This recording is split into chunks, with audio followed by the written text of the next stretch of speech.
C'est fou quand on y pense, hein. Les scènes de crime les plus complexes de l'histoire, elles partagent souvent un point commun assez fâcheux. Ouais, lequel? Le seul témoin oculaire qui reste pour raconter les événements, c'est aussi le principal suspect. Ou alors, le pire ennemi de la victime. Ah, ça c'est clair. C'est le problème classique en histoire antique. Exactement. Et si on écoute uniquement cette version des faits, le récit va forcément être biaisé. Il sera dramatisé, sculpté pour servir un agenda précis, quoi. Tout est fait. C'est pour ça que pour approcher une quelconque vérité historique, on ne peut pas se contenter de ce témoignage unique. Faut creuser bien au-delà. Oui, il faut fouiller la terre, déchiffrer des journaux intimes à moitié illisibles, recouper les correspondances, confronter les alibis. C'est un vrai travail de flic, en fait. C'est exactement ça. Et c'est ce défi monumental qui s'est dressé devant les chercheurs du 19e siècle. Surtout quand ils ont essayé de percer les mystères de l'empire perse des Achéménides. Et c'est là qu'on entre dans le vif du sujet. Notre exploration d'aujourd'hui, c'est une plongée visuelle et textuelle vraiment fascinante dans l'œuvre d'un chercheur incroyable, un certain Kejetanus Kosovitz. Ah, Kosovic, un personnage fascinant. Grave. En 1872, il publie un travail colossal qui s'appelle Le monument et le mot. Et à travers ces sources qu'on va explorer, c'est toute la mécanique d'une civilisation qui est complètement disséquée. L'ambition de Kosovic, elle était juste vertigineuse pour son époque. Ce qui ressort de ses travaux, c'est sa conviction qu'une civilisation ancienne, on peut jamais la comprendre avec un seul point de vue. Ouais, ni à travers une seule discipline, j'imagine. Exactement. L'histoire, ça exige un croisement permanent des sciences. L'archéologie, elle apporte les objets bruts qu'on sort de terre. Ok, la base matérielle, quoi. Voilà.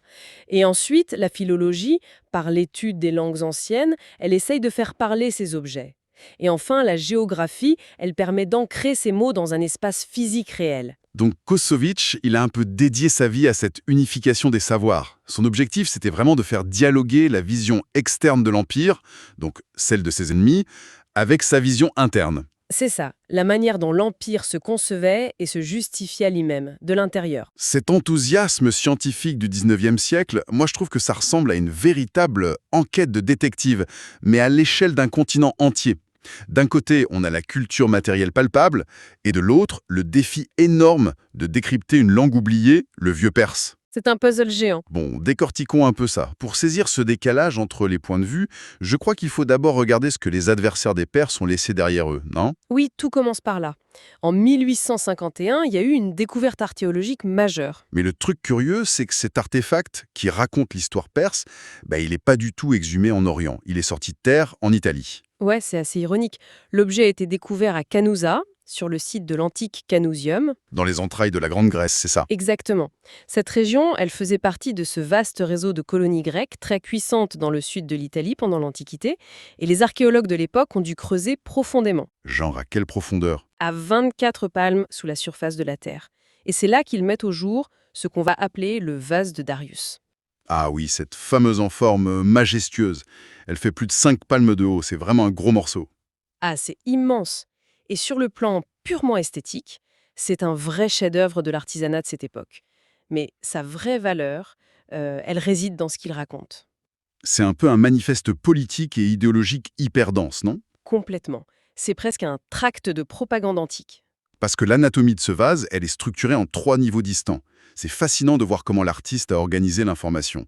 C'est presque comme une infographie moderne qui détaille un conflit total. Oui, on lit vraiment l'image de haut en bas. Tout en haut, la scène est dominée par le divin. On y trouve Minerve, donc l'Athéna grecque, et Jupiter, Zeus, qui surplombe une figure allégorique.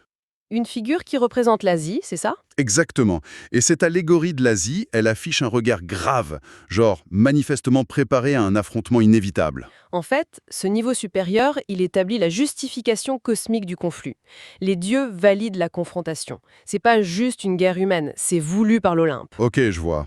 Et après, en descendant d'un cran, on arrive au niveau du pouvoir temporel. Le niveau du décideur, on pourrait dire. Voilà, le politique. Au centre de cette strate, on a le roi Darius en personne. Il préside un conseil crucial, c'est ça. Entouré de figures historiques très précises, il y a Mardonius, le jeune général ambitieux, et puis Artaphernes, le vétéran. Et il y a aussi Hippias, le grec, exilé, qui conseille les Perses. Ce que l'artisan a voulu figer dans l'argile ici, c'est vraiment l'instant fatidique où l'invasion de la Grèce est formellement décrétée. Le point de non-retour, quoi. Mais alors le contraste avec le troisième niveau, il est juste saisissant. Tout en bas, on quitte les grandes délibérations royales pour plonger dans un truc hyper trivial.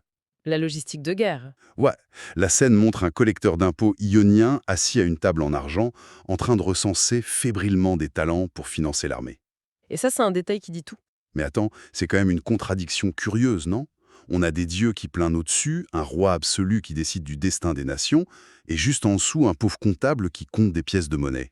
C'est paradoxal, oui. Pourquoi un artiste grec prendrait la peine de glorifier la logistique financière sur une amphore qui est par ailleurs si mythologique? Ce qui est fascinant ici, c'est que ce décalage illustre parfaitement la psychologie géopolitique grecque de l'époque. Les Grecs étaient complètement obsédés par l'immense richesse de l'Empire perse. Ils en avaient peur, en fait. Ils en avaient très peur, oui, mais ils la percevaient aussi comme un signe de décadence absolue. En plaçant ce percepteur d'impôts sur le vase, le message politique est super clair. Genre, la puissance perse repose pas sur le courage, mais sur l'argent. Exactement. Leur message, c'est la force perse ne vient pas de la vertu civique, mais de leur capacité écrasante à acheter la guerre, à mobiliser des ressources infinies. L'Orient attaque avec de l'argent, tandis que l'Occident, lui, devra se défendre avec de la bravoure pure. Ah oui, c'est du marketing pur et dur. Et d'ailleurs, la face cachée du vase renforce vachement cette idée. Ah oui, avec les scènes d'action. Ouais, elle met en scène des mythes grecs classiques, comme Bellérophon qui terrasse la chimère, ou des combats super sanglants contre les Amazones. Et toutes ces scènes mythologiques, ce sont des métaphores, des allégories directes de la lutte entre l'Occident civilisé et le chaos oriental. C'est dingue. Et le vase a été daté du sillage immédiat de la défaite perse à la bataille de Marathon, en 490 avant Jésus-Christ, c'est bien ça. Tout à fait, c'est l'après-victoire immédiat. Donc en gros, ce vase, c'est comme une chaîne d'information en continu qui diffuse la propagande du camp adverse. C'est le vainqueur grec qui fiche dans l'argile l'image de son grand rival. Le Perse, il est vu comme un antagoniste d'une guerre cosmique. Oui, un agresseur immensément riche, mais fondamentalement un barbare, un étranger. Mais alors ça pose une vraie question. Si l'on ne possède que la caricature faite par l'ennemi victorieux, comment on peut espérer connaître la vérité sur ce peuple? C'est toute la limite de l'archéologie quand on a des sources asymétriques. L'image laissée par les Grecs, c'est une construction de toutes pièces. Un récit imposé. Voilà. Pour contourner ça, il fallait impérativement donner la parole aux Perses eux-mêmes. Il fallait trouver un moyen d'entendre leur propre voix gravée sur leurs monuments. Passer de l'image grecque à la parole perse. Donc passer de l'archéologie à la philologie, la science des langues. C'est ça, la philologie et l'épigraphie. Et c'est là que l'innovation de Kozowicz en 1872 est un véritable tournant. Sa méthode de travail est dingue, parce qu'il s'impose une contrainte technique, mais invraisemblable pour son temps. Il était très exigeant, oui. Avant lui, il y avait un chercheur, Spiegel, qui avait publié des trucs, mais c'était plein d'ambiguïtés, des dessins un peu approximatifs des symboles. Et Kossovitz, il refuse catégoriquement ça. Il veut dissiper toutes les ambiguïtés. Alors, pour son livre, il exige l'utilisation de véritables caractères cunéiformes authentiques dans l'imprimerie. Des caractères en plomb. C'est un boulot de fou. Mais pourquoi s'embêter à ce point? Parce que cette exigence, elle crée une reproduction infaillible des archétypes de pierre. Chaque chercheur en Europe allait travailler sur une copie parfaite, sans les erreurs d'un dessinateur distrait. Je vois. Surtout que le vieux perse, c'est une langue super complexe, et le déchiffrement reposait entièrement sur la grammaire comparée. Exactement. C'est la clé de voûte de tout le système. Donc ils utilisaient l'ariana ou le sanskrit pour comprendre le vieux perse. Mais comment ça marche en fait? Utiliser une langue indienne pour deviner des mots perses, ça a l'air un peu hasardeux, hein? Qu'est-ce qui nous prouve qu'ils forçaient pas un peu le sens pour que ça colle? Ah, ça repose sur la découverte géniale des familles de langues indo-européennes. Les linguistes ont compris que le sanskrit, le vieux perse, le latin, ça partage un ancêtre commun. Donc ils suivent des lois d'évolution qui sont prévisibles. C'est tout à fait ça. Si une racine verbale exprime une action en sanskrit et qu'on retrouve cette racine un peu modifiée en vieux perse, on peut déduire le sens et la fonction grammaticale. C'est de la pure ingénierie en verse. C'est là que ça devient vraiment intéressant. En fait, l'exigence typographique de Kossovitz, c'est exactement comme le dépogage minutieux d'un code informatique moderne. L'analogie est très bonne, oui. Genre, une seule erreur de caractère, un seul bug, et tout le sens philosophique du programme s'effondre. Le code source de la civilisation devient illisible. Et quand on évite ces bugs, les résultats sont spectaculaires. Restituer la voix d'un empire, ça exige une précision absolue. Grâce à ça, on a des traductions concrètes de l'administration impériale.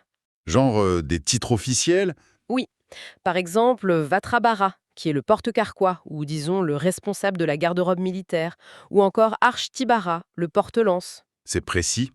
Mais la vraie révolution, c'est quand ils ont traduit des concepts abstraits, non? Comme ce fameux terme philosophique Shyati. Ah, Shyati, c'est un exemple fantastique.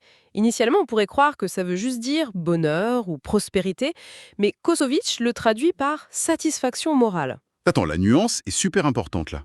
Satisfaction morale au lieu de juste bonheur. Ça change tout. En traduisant Shyati par satisfaction morale, on passe d'une vision de barbare avide de conquête, comme le disaient les Grecs, à celle d'une société dotée d'une éthique complexe. L'Empire perse promettait un accomplissement moral à ces sujets. Et ça démolit complètement le cliché du despotisme oriental aveugle. La langue révèle non seulement des concepts abstraits, mais elle permet aussi de cartographier les peuples de l'Empire, un peu comme une ethnographie par la pierre. Oui, les inscriptions listent les peuples soumis, et c'est fascinant d'étudier les noms. Notamment pour le mystère des Sas, les Scythes. Les Scythes, oui. Il y a une tribu appelée les Aoma Varga. Les buveurs de Haoma, c'est ça? Exactement. Le Aoma, c'était une plante sacrée. Et ce qui est drôle, c'est qu'au XIXe siècle, les philologues essayaient de trouver des liens avec leur propre monde. Certains ont tissé un lien entre cette plante et l'origine du thé. Ah ouais. Le thé. Oui, ou même avec le mot fagfur qui désignait la porcelaine de Chine. La science de l'époque essayait toujours de relier l'Antiquité au commerce moderne. Mais bon, il y a des descriptions qui sont beaucoup moins philosophiques et beaucoup plus littérales. Genre les Tigrakaoda. Ah, les Tigrakaoda. La traduction, c'est littéralement « ceux au chapeau pointu J'adore. C'est tellement terre à terre, une description littérale de l'uniforme scythe. Et le plus fou, c'est que ça corrobore parfaitement les récits de l'historien grec Hérodote. Oui, l'archéologie linguistique vient confirmer le texte historique. C'est la beauté de cette science. Mais il faut se rappeler que la philologie, c'est une science vivante. Elle exige une humilité totale face aux nouvelles découvertes. ». Et ça, Kosovic l'a appris d'une manière assez dramatique en 1872 avec ce fameux événement, le Prephaetonis Aditamentum. C'est une histoire incroyable de probité scientifique, ça. L'ouvrage de Kosovic, ce travail titanesque avec tous ses caractères en plomb, il est déjà sous presse. Les machines tournent. Et là, un autre chercheur, Jules Oppert, publie de nouvelles lectures révolutionnaires. Des corrections de toute dernière minute. Et face à la vérité scientifique, qu'est-ce que fait Kosovic?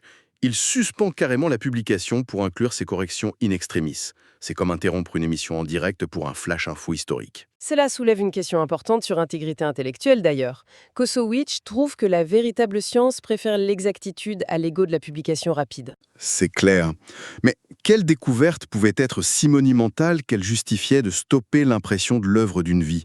C'était quoi ce flash info? C'était une correction sur l'inscription de Bessitune, la fameuse paroi rocheuse, le paragraphe 4, ligne 13. Et ça disait quoi avant Oppert? L'ancienne lecture présentait un Darius assez banal, un conquérant indifférencié qui se vante de ses victoires de manière très classique. Un chef de guerre de base, quoi. Et la correction d'Oppert révèle quoi alors? Elle révèle un texte totalement différent. Je ne fus ni méchant, ni menteur, ni violent, ni moi, ni ma race. J'ai régné selon la loi. Ouais. J'ai régné selon la loi. On passe du guerrier sanguinaire au roi philosophe. C'est une toute nouvelle idéologie. Complètement. Et Oppert va plus loin. Il relie le mot vieux perse, utilisé ici, abasta, au mot avesta. Le livre sacré zoroastrien. Exactement. Donc Darius n'est plus seulement un souverain laïque, il est le garant de la loi divine. Et cette loi, elle repose sur un équilibre très strict de rétribution et de châtiment. Ouais, il y a cette autre phrase de l'inscription qui dit « À cela ne sois pas ami, cela punit selon la justice C'est là que la grammaire devient captivante. Le mot utilisé pour justice, rastadi, est mis au cas locatif. ». Attends, au cas locatif. Et ça change quoi au juste? En fait, il est apparenté au persan moderne, rastad, qui veut dire salaire ou récompense. En utilisant le locatif, la justice n'est pas une idée abstraite qui flotte dans l'air. C'est ancré dans la transaction concrète. La justice, c'est un salaire. Donc la rigueur politique est littéralement encodée dans l'étymologie. L'État paye ses dettes, que ce soit en or pour les loyaux ou en coups d'épée pour les traîtres. Exactement. C'est une vision de la justice extrêmement pragmatique et ancrée dans le réel. Et en parlant d'ancrage dans le réel, il fallait aussi ancrer tout ce mythe dans la géographie physique. C'est là qu'intervient Vladimir Golovin, non? Oui, un collaborateur de Kossovitch, son travail a été de résoudre un casse-tête topographique monumental. Parce qu'il y avait plein de récits de voyageurs disparates, c'est ça.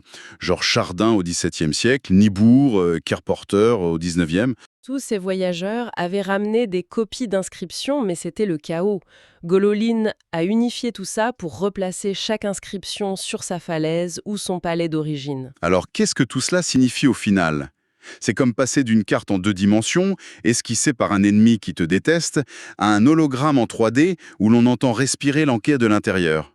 Si l'on relie cela à une image plus large, c'est la révélation totale de l'idéologie perse, guidée par le dieu Ahura Mazda et par cette fameuse Shati, cette satisfaction morale.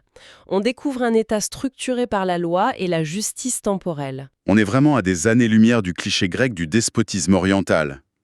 Et l'exemple parfait de cette résilience dans la pierre, c'est l'histoire de l'Apadana, la salle d'audience. Ah oui, l'Apadana. Les inscriptions nous racontent son histoire, fondée par Darius dans les temps anciens, puis détruite par les flammes sous Artaxerxes Ier. Un vrai désastre dynastique, en général, quand ton palais brûle. Sauf que les textes nous disent qu'il a été totalement restauré par Artaxerxes II, par la grâce d'Hormazd, d'Anaïte et de Mithra. L'Empire n'est pas du tout statique, en fait. Il survit à ses propres cendres. C'est une société résiliente, oui. Bon, pour faire la synthèse globale de tout ça, ce puzzle achéménide, résolu par l'œuvre de 1872, ça nous démontre un truc fondamental. Que l'histoire ne s'écrit jamais à partir d'une seule source.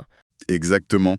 La vérité historique, si tant est qu'elle existe, elle se trouve vraiment à l'intersection entre l'archéologie, donc le vase de Darius, la vision externe, antagoniste, et la philologie, le décryptage de Kossovitch et Hopper, la vision interne idéologique. Et c'est une sacrée leçon pour notre époque, tu ne trouves pas? Mais carrément! Dans notre monde moderne qui est juste saturé d'informations et de récits partisans, cette exploration, elle nous rappelle l'importance vitale de croiser les regards. Accepter une seule version des faits, c'est vraiment s'aveugler sur la complexité du monde. Il faut toujours chercher à lire les inscriptions de l'autre camp, même si c'est plus difficile. Surtout si c'est plus difficile. Et ça m'amène à une pensée finale un peu provocatrice pour clôturer. Je t'écoute. Si on imagine que dans 2000 ans, une civilisation future tentait de reconstituer notre époque, mais qu'elle le faisait uniquement à travers les caricatures politiques dessinées par nos adversaires ou la propagande des camps rivaux, quelle image complètement déformée aurait-il de nous? C'est une perspective assez effrayante quand on y pense. Grave.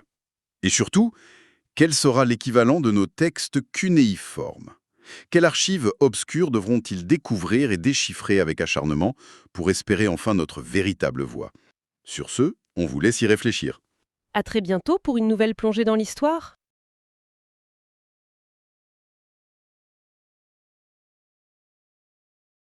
Il vaso di Dario è particolare, anzi unico, come è stato riconosciuto già al momento della sua scoperta e del suo arrivo al Museo di Napoli nel 1854, unico per la scena storica. Una scena storica che non rappresenta una scena di battaglia come sono conosciute nell'arte greca, rappresenta una scena politica che mette in evidenza la strutturazione e la forza dell'impero persiano tramite la maestà del re, che riprende i canoni dell'arte achemenide.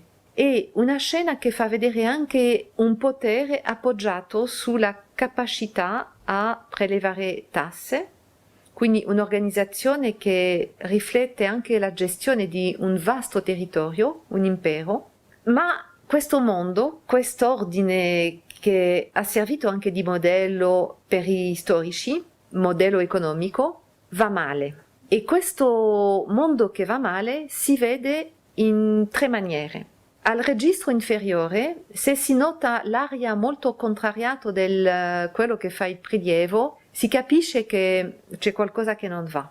Poi al registro mediano, il re non dice nulla, assiste impotente a una discussione, uno scontro tra i consiglieri. Uno prende la parola, un altro prende la parola, ma non è il solito ordine che vediamo sui rilievi dell'arte achemenide, dove si presenta davanti al re mettendo la mano sulla bocca e tutto deve rispettare delle regole. Quindi questo mondo, questo ordine è turbato e abbiamo la spiegazione al registro superiore perché il pittore, per far capire dare una chiave di lettura, ha usato delle personificazioni, cioè delle nozioni astratte, geografiche ma anche etiche. Geografiche, l'Asia all'estrema destra, raffigurato come una donna seduta, una regina seduta su un altare, sembra potente, ma la sua potenza è finita. Lo capiamo perché al centro dell'immagine, quella che è vicina a Zeus, è Elas,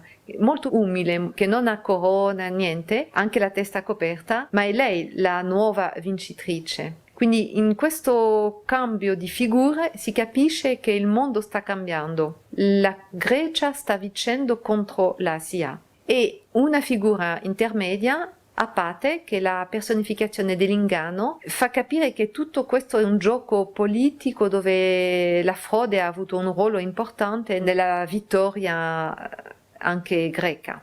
Quindi questo vaso è unico e particolare perché non soltanto ci dà l'immagine dell'impero persiano, ma l'utilizza per far capire la forza dell'avversario, del vincitore dell'epoca, che era Alessandro Magno, e che se non è rappresentato sull'immagine è implicitamente evocato perché è lui che è l'autore di questo grande cambiamento della vittoria del mondo greco contro il mondo persiano. Perché mi piace questo vaso? Per due ragioni. Perché con pochi mezzi, terra, pigmenti, si racconta la storia, ma si racconta la storia con una capacità di astrazione.